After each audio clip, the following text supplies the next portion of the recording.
नमस्कार दोस्तों। भारत और कनाडा के बीच में जो तनाव है वो अब चरम पर पहुंच चुका है और दोनों देशों से डिप्लोमेट को वापस बुलाए जाने की जो कार्रवाई चल रही थी उसको फाइनली अंजाम चंद दिनों पहले मिल चुका है।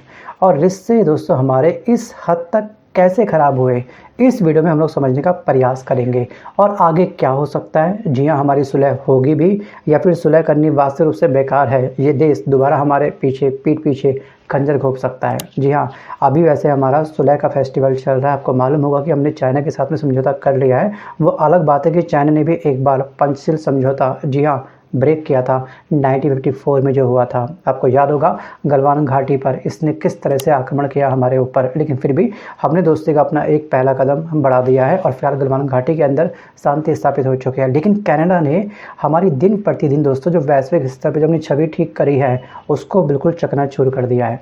इस वीडियो में हम लोग समझने का प्रयास करेंगे कि कैसे शुरू हुआ ये विवाद, उसके पीछे की वजह क्या है। ट्रूडो जी का ये वोट बैंक को स्ट्रांग करने की निंजा ट्रिक है, ये भी हो सकता है। और इस वीडियो में हम समझने का प्रयास करेंगे कौन था हरदीप सिंह निज्जर। तो तमाम बातों को डीप डाइव समझने के लिए इस वीडियो के साथ में अंत तक बने रहिएगा। तो शुरुआत करते हैं पहले क्वेश्चन से कि कैसे शुरू हुआ ये विवाद।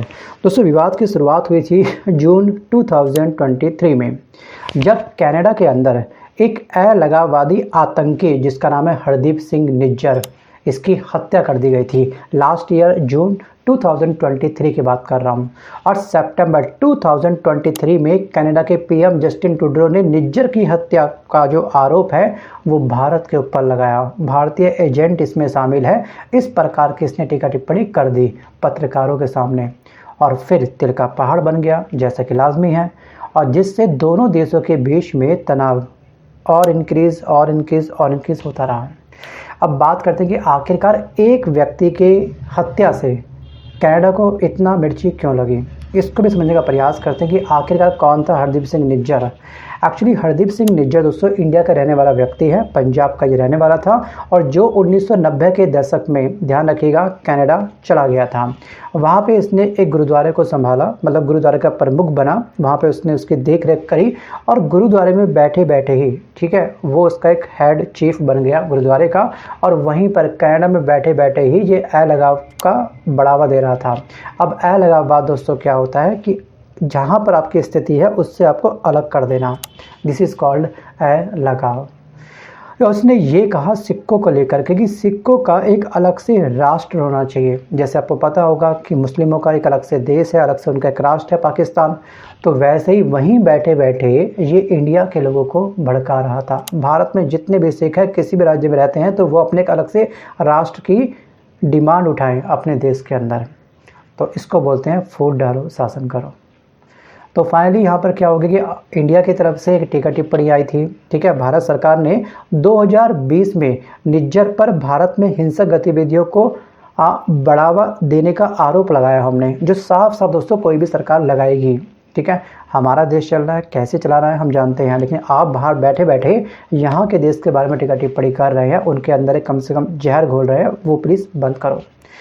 दोस्तों शरीर के जहर का इलाज तो हो सकता है, लेकिन कानों के अंदर जो जहर भर दिया जाता है तो उसका इलाज नहीं होता। आपको मालूम होगा केकई और मंत्रा, जी हाँ, मंत्रा ने कैसे केकई के कान भरे और फाइनली उन्होंने क्या करा, राम जी को 14 वर्ष के वनवास पर भेज दिया। तो गाइस ये हरदीप सिंह निज्जर कुछ ऐसा ही कर रहा था इंडिया के सिखों के साथ, लेकिन यहाँ पर टीका टिप्पणी करी हमारे इंडिया के लोगों ने फाइनली निज्जर को लेकर के बस स्टेटमेंट दी थी छोटी सी कि ऐसे भड़काऊ भाषण प्लीज़ मत दो। और ट्रूडो जी वो बात को मन में ला के बैठ गए और जैसे ही जून 2023 में इसकी हत्या हुई तो उस हत्या का पूरा ढीगरा हमारे सर पर फोड़ दिया कि इसमें इस व्यक्ति की हत्या में जो हाथ है वो भारतीय का है, मतलब कि भारत का है। अब सबसे पहले तो इस देश ने हमारे देश के ऊपर निज्जर की हत्या का आरोप लगाया और उसके अभी चंद दिनों पहले, अभी हाल ही में उसने एक और गंभीर आरोप लगाते हुए ये कहा कि भारतीय डिप्लोमेट कनाडा के अंदर जो बैठे हुए हैं ना डिप्लोमेट, वो एक खास कम्युनिटी को डराने के लिए आपराधिक नेटवर्क को ऑपरेट कर रहे हैं वहाँ पर। और वहीं भारत ने कनाडा के आरोपों को सख्ती से नकारा है। और भारत का कहना यह है कि कनाडा में अलगाववादियों को समर्थन मिल रहा है कहीं ना कहीं, और वहीं की सरकार राजनीतिक फ़ायदे के लिए, जी हाँ, मुद्दा उठा रही है। और कनाडिया पीएम अपने वोट बैंक के लिए भारत पर झूठे आरोप लगा रहा है। जी हाँ, हम भी शांत नहीं बैठे, हमने भी अपने सोशल मीडिया प्लेटफॉर्म के माध्यम से ये स्टेटमेंट जारी कर दी है। एक्चुअली हमारे इंडिया का उसके वोट बैंक से क्या संबंध है, थोड़ा इसको समझिएगा आप लोग। एक्चुअली न्यूयॉर्क टाइम्स के अनुसार जो कनाडा की 2021 की जो जनगणना हुई थी उसमें सिखों की आबादी 2.1% थी, जिससे ये देश, ध्यान रखिएगा, भारत के बाहर सबसे बड़ी सिख आबादी वाला घर बन गया है। ध्यान रखिएगा, इंडिया में तो सिख है ही हैं, लेकिन ऐसा कौन सा देश है जहाँ पे सिखों की संख्या सबसे अधिक है, तो आप बोलोगे कनाडा। और ऐसे में भारत सरकार के आरोप नकारे भी नहीं जा सकते हैं कि टुड्रो निज्जर की हत्या का मामला सिख वोट बैंक को खुश करने के लिए उठा रहा है। जी हाँ, लगातार स्टेटमेंट जारी कर रहा, 2.1% की जो आबादी है सिखों की, उनका फेथ प्राप्त करने के लिए, जी हाँ, उनके इमोशन के साथ खेलने के लिए शायद टुड्रो ये कर रहा हो। आपको क्या लगता है? वीडियो को पॉज करके आप मुझे कमेंट पक्का करना कि टुड्रो के साथ हमारे रिश्ते सही होंगे या फिर नहीं होंगे, या फिर वास्तविक रूप से इसे कोई और देश भी सपोर्ट कर रहा है। जी हाँ, अचानक से इसकी पावर इतनी बूस्ट हो जाना, ये सबसे बड़ा क्वेश्चन मार्क भी है।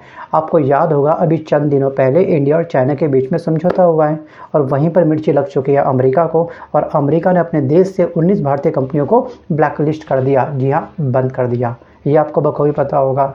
और कहीं ना कहीं हमारे ब्रिक्स देशों के द्वारा अलग से एक सेपरेट करेंसी लॉन्च करने की जब बात करी जा रही है, लगातार हम लोग मीटिंग में इस बात को उठा भी रहे हैं। अगर हमने अपनी करेंसी, ब्रिक्स देशों ने अपनी करेंसी जारी कर दी, तो हमारा इंटरनल व्यापार क्या होगा? ब्रिक्स करेंसी में होगा। और डॉलर को क्या मिलेगी? एक सबसे बड़ी मिलेगी चुनौती, क्योंकि हमको उसके करेंसी की आवश्यकता नहीं पड़ेगी, तो वो वहाँ से पैसे कैसे कमाएगा? क्योंकि डॉलर कभी बढ़ जाता है तो हमारी अर्थव्यवस्था को बहुत बड़ा नुकसान झेलना पड़ता है अपने 5 देशों के बीच में इंटरनल व्यापार करने को लेकर के। तो इसलिए खुद की करेंसी होगी, कोई लॉस नहीं होगा किसी को, और ये काफ़ी अच्छा कदम भी है। बाकी डर भी कहीं ना कहीं हमारे अंदर है कि अगर हमने ज़रूरत से ज़्यादा छेड़ाखानी कर दी अमेरिका के साथ, अगर अमेरिका का तांडव स्टार्ट हो गया, और हमारा देश, दोस्तों ध्यान रखिएगा, अभी विकासशील देश है, विकसित देश बना नहीं है। जो ब्रिक्स के 5 देश हैं, जी हाँ, वो कहीं ना कहीं मजबूत है, मैं मानता हूँ। बहुत बड़ी जीडीपी में हम 5 का योगदान है, ठीक है, एक बहुत बड़ी संख्या हम लोग रखते हैं, बहुत बड़ी भूमि हम लोग रखते हैं, लेकिन कहीं ना कहीं अप्रत्यक्ष रूप से हम लोग अमेरिका के ऊपर भी डिपेंड हैं। अब बात करते हैं कि लॉरेंस बिश्नोई का नाम आखिरकार यहाँ पर कैसे आ गया, कहाँ इंडिया, कहाँ कनाडा। ये लॉरेंस बिश्नोई इस समय जेल के अंदर कैद है। जी हाँ, गुजरात की साबरमती जेल के अंदर कैद है। तो वो आखिरकार कैसे अंजाम दे सकता है? वैसे ये व्यक्ति कुछ भी कर सकता है। जी हाँ, जिसको वीडियो कॉल एक्सेस हो जेल के अंदर, जी हाँ, जो बाबा सिद्दीकी की हत्या करवा सकता है और उस चीज़ को ये एक्सेप्ट कर सकता है जेल के अंदर बैठे बैठे कि ये जो काम है वो मैंने किया है। सोचिए, ये कुछ भी कर सकता है। और कहीं ना कहीं दोस्तों ये फेलियर है इंडिया के, जी हाँ, जो सत्ताधारी सरकार है उसका, कि आखिरकार ये फैसिलिटी उसको क्यों दी गई है। उसके परिवार वाले, ध्यान रखिएगा, जेल में उसके वीआईपी ट्रीटमेंट के लिए 10 लाख रुपए पर मंथ खर्च करते हैं उसके ऊपर। जी हाँ, ये बात उसके भाई ने एक्सेप्ट करी है। जी हाँ, चचेरे भाई ने मीडिया के सामने इंटरव्यू देते समय। सोचिए, ये हमारे वर्तमान की हालत और हालात। वापस आता हूँ टॉपिक की तरफ।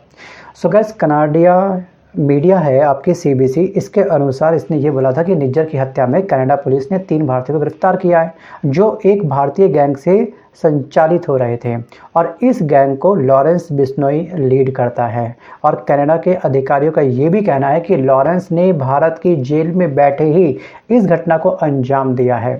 और बिश्नोई ने एक इंटरव्यू में खुद को अलगाववाद के खिलाफ बताया था।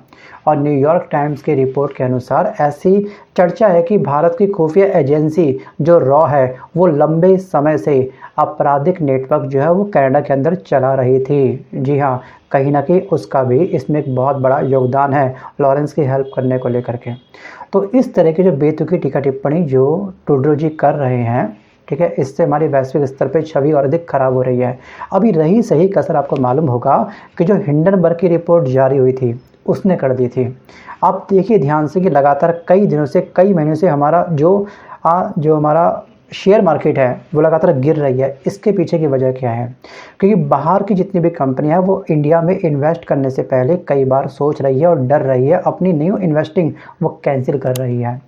और जो माधवीपुरी बुच है उनको लेकर के कोई भी लगातार जो एक्शंस है सत्ताधारी सरकार के द्वारा नहीं लिया गया है। चलिए कम से कम सस्पेंड तो उनको कर सकते हैं आप लोग, आधी सैलरी आएगी, काम चल जाएगा उनका।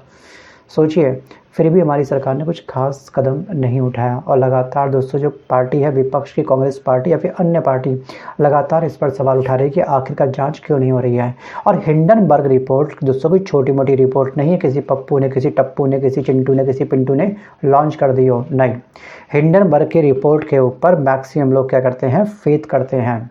वो अलग बात है कि हिंडनबर्ग रिपोर्ट के पास ये राइट नहीं है कि वो दूसरे देश में जाकर के उसमें हस्तक्षेप कर सके। जी हाँ, तो फाइनली ये रिपोर्ट जारी कर देती है, वहाँ के देश जाने, वहाँ की जनता जाने, करना एक्शन करो, नहीं करना मत करो। तो ये होता है फिलहाल हिंडनबर्ग की रिपोर्ट का मेन मतलब। सो गाइस, यहाँ पर भी हमारा नेगेटिव इम्पैक्ट आया। और रही सही कसर, आपको मालूम होगा कि हमारे पास इतना टाइम है भी नहीं, सच कहूँ तो पता है, कि हम लोग दूसरे देश में जा करके इस तरह से हम लोग खिलवाड़ करें, उसकी हत्या करवाएं। हमारे देश के खुद के अपने मुद्दे हैं, विधानसभा चुनाव लगातार चल रहे हैं, अभी हरियाणा में समाप्त हुए, जम्मू कश्मीर समाप्त हुए, अब नवंबर मंथ में आपको पता होगा उत्तर प्रदेश के उपचुनाव होने वाले हैं 30 नवंबर को। उसके बाद आपका महाराष्ट्र में होंगे विधानसभा चुनाव, उसके बाद आपके झारखंड में होने वाले चुनाव। और दोस्तों आपको याद होगा कि अभी हमको जो भुखमरी है, ध्यान रखिएगा, जो हंगर इंडेक्स है जिसमें हमारा 105वां स्थान है, 200 में से 105वां स्थान है। सोचिए, पहले में उसको ठीक करना है। हम विश्व गुरु के बनने का दावा कर रहे हैं, हम लोग अमृतकाल को हम लोग एंजॉय कर रहे हैं, लेकिन भुखमरी में जो हमारी रैंक है ना, वो बहुत बड़ी हमको शर्मसार कर रही है अन्य देशों के सामने। थिंक अबाउट इट, विचार जरूर करिएगा आप भी कि आज़ादी के हमको 75 साल पूरे हो चुके हैं, विश्व गुरु का हम लोग दावा कर रहे हैं, अमृतकाल को हम लोग एंजॉय कर रहे हैं, लेकिन फिर भी हमारी रैंक अब तक ठीक नहीं हो पाई। अब कुछ लोग ये बोलते हैं अरे रैंक वैंक से कुछ नहीं होता, ठीक है, बस आंकड़े अच्छे होने चाहिए। दोस्तों आंकड़े तो फिर दोस्तों रोजगार को लेकर भी हमारे काफ़ी अच्छे हैं, भुखमरी को भी लेकर काफ़ी अच्छे हैं, महिलाओं के ऊपर होने वाला जो अत्याचार है वो भी फिर आंकड़े हमारे अच्छे हैं, लेकिन ज़मीनी हकीकत क्या है वो एक आम नागरिक अच्छे से जानता है। बाकी इस पे आपके क्या विचार है, आप मुझे कमेंट करके चाहो तो बता सकते हो। लेकिन लॉरेंस बिश्नोई को, जी हाँ, ये VIP जो ट्रीटमेंट मिल रहा है जेल के अंदर, वो मेरे हिसाब से ज़रूर बंद होना चाहिए। क्योंकि लगातार दोस्तों ये हमारी न्यायपालिका के ऊपर, हमारी डिफेंस के ऊपर, हमारी भारत की सिक्योरिटी के ऊपर एक बहुत बड़ा क्वेश्चन मार्क जनरेट कर रहा है। अब बात करते हैं कि आगे की राह क्या हो सकती है। जी हाँ, आने वाले समय में ये हालत और हालात, जी हाँ, सकारात्मक होंगे भी या फिर नहीं होंगे, इसको थोड़ा सा समझने का प्रयास करते हैं। एक्चुअली जो कनाडा है ना, जिसको हम कनाडा बोलते हैं, कनाडा नाटो और G7 जैसे समूह का मेंबर है, जबकि भारत उभरती हुई आर्थिक शक्ति है और वैश्विक स्तर पर, जी हाँ, वैश्विक मंच पर हमारी एक बहुत बड़ी भूमिका है, हम लोग अपनी भूमिका निभा भी रहे हैं। और ये विवाद आपसी रिश्तों को तो खराब कर ही रहा है लगातार, डे बाय डे, और हमारे जो अंतर्राष्ट्रीय संबंध है उस पर भी एक नेगेटिव असर डाल रहा है। अब विशेषज्ञों का मानना यह है कि कनाडा पर सबूत देने का जो दबाव है वो बढ़ सकता है। देखिए, अगर इसने अपने यहाँ पर देश के अंदर जिन भारतीयों को पकड़ा है, जी हाँ, निज्जर की हत्या के आरोप पे, उनका एक डाटा हमारे इंडिया के साथ शेयर करने में इसको परेशानी क्या है। जी हाँ, कुछ देशों ने इस हमारे झगड़े के अंदर हस्तक्षेप करा और साफ साफ इसको ये बोला कि आप डाटा इंडिया के साथ शेयर करो, क्योंकि जो आरोपी वहाँ पे पकड़े गए हैं, जरा हम भी देखें कि वो आखिरकार इंडियंस है या फिर नहीं है, और इंडिया में अगर इनका रिकॉर्ड नेगेटिव है कि पॉजिटिव है, क्योंकि हमको भी पड़ताल करनी पड़ेगी। तो इन्वेस्टिगेशन अगर आपको करनी है तो हम भी आपकी हेल्प करने के लिए तैयार हैं। लेकिन इसने डाटा अब तक शेयर नहीं करा और इस बात को कम से कम 1 महीने से ऊपर हो चुका है, और निज्जर की हत्या को तो कम से कम पूरा 1 साल से ऊपर हो चुका है। और कहीं ना कहीं ये भी लग रहा है हम लोगों को कि कहीं ना कहीं इसके कनाडा के बैकएंड में ना कोई एक मेन पावर है जिसको सपोर्ट दे रही है। जी हाँ, G7 5 आइज़, आपको पता होगा कनाडा ने G7 और 5 आइज़ के सामने मामले को उठाने की बात कही है। 5 आइज़ में आपका कनाडा के अलावा, ध्यान रखिएगा, कनाडा के अलावा आपका अमेरिका हो गया, ब्रिटेन हो गया, ऑस्ट्रेलिया और न्यूजीलैंड, ये 4 देश हैं, प्लस कर लो आप लोग यहाँ पर कनाडा को भी। इनके साथ France, Germany, Italy, Japan, UK और अमेरिका है। सॉरी, G7 में आपके कौन कौन है, कनाडा के साथ साथ आपके फ्रांस भी है, जर्मनी भी है, इटली भी है, जापान भी है, UK भी है, अमेरिका भी है। तो कनाडा का जो पड़ला है ना वो इंडिया से काफ़ी भारी है, इसलिए हम उसको ज़्यादा कुछ खास बिगाड़ नहीं पा रहे हैं, हम उसको तरीके से समझा नहीं पा रहे हैं। अगर हमने कोई एक्शन लिया, ठीक है, मिलिट्री एक्शन लिया, तो कहीं ना कहीं हमारी भी किरकिरी हो सकती है और हम कहीं ना कहीं बहुत बुरी तरह वीक पड़ सकते हैं। अब एक्सपर्ट का कहना यह है कि इनमें से फ़िलहाल कनाडा को छोड़ सभी देशों से भारत के अच्छे संबंध है। कोई देश, ध्यान रखिएगा कि भारत को नाराज़ नहीं करना चाहता, लेकिन अभी हमारे हालात ऐसे बन रहे हैं कि अमेरिका हमारे साथ कहीं न कहीं थोड़ा बहुत हमारे रिश्तों में खटास आ चुकी है। जब इसने हमारी भारतीय कंपनी को बंद किया अपने देश के अंदर, आपको मालूम होगा चंद दिनों पहले इसने एक कदम और उठाया, अमेरिका ने अपने देशों से हमारे भारतीयों को वापस इंडिया भेज दिया। मतलब कि ले ऑफ करना भी स्टार्ट कर चुका है, जॉब से निकालना वहाँ पे स्टार्ट कर चुका है। सो गाइस, आज के इस वीडियो में बस के लिए इतना ही। पूरा सिनारियो मैंने आपको समझा दिया है। अब आप मुझे कमेंट करके पक्का बताना कि वास्तव रूप से अगर आप भारत के पीएम होते, अगर आप पीएम नरेंद्र मोदी होते, जी हाँ, इस रिश्तों को ठीक करने के लिए आप कौन कौन से कदम उठाते या फिर सीधे, जी हाँ, जो हमारे वेयर हाउस में सामान रखा हुआ वेपन्स वगैरह उसका प्रयोग करते। जल्दबाजी में नहीं, ध्यान रखिएगा, हर पहलू को अपने ध्यान में रखना है, हर रिश्ते को अपने ध्यान में रखना है, उसके बाद ही आप मुझे कमेंट करिएगा। मिलता हूं जल्द नए वीडियो के साथ, तब तक के लिए धन्यवाद।